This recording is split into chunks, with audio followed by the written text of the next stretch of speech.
Hello mga ka-amazing and mabuhay. Mao ni siya ang continue nga video sa ako ang mga guest nga nag-avail sa among package nga with Inato Floating Restaurant lunch buffet.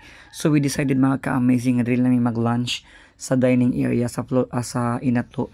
And then after na mo magkaon is mo sakayan mo sa bangka or sa floating restaurant para mag-enjoy sa mga beautiful nga views. So mo na siya ang mga kanang fruits mga ka-amazing.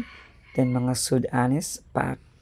Okay? So diri halal ra din nga area mga ka-amazing. Wala gyud baboy diri samot na katong mga guests is mga kanang Moro people kay kanang careful gid nga dili gid sila makuan sila ang pangkanon. So mo na pa mga sinugba escabeche.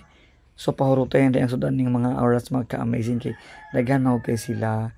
So humagkaon na nakay og balik sa floating restaurant para mag-enjoy.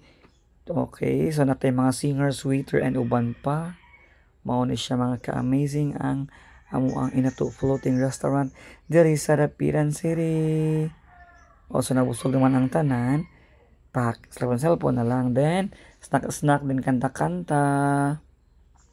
Super okay. So dagan na siya ang maong floating restaurant. So mga 1 hour po rin siya, 30 minutes mga ka-amazing nga maglawig sa suba sa dapitan. So while naglawig siya na pa mo entertain nyo, pwede po mo kanta. Kaya naman tayo sound system din yung microphone. Oh. Para ni Sir Opak. Kanta kita Sir. Ay. Sana all Sir. So okay kapag ito ang video mga ka-amazing. Para mo ko ang mga footage sa akong mga guest.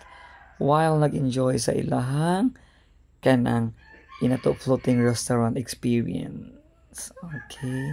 So this is it, Pansit mga ka-amazing. What are you waiting for?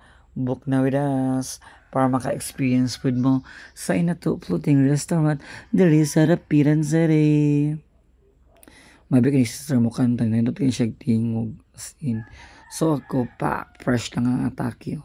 Ta. Kang tag candy. And si ma'am nang request og song nga iyang gusto kayang ipakanta kang sir. So thank you so much for watching. Please like, follow, and share my page. Ka-amazing. Ning sayo si baby.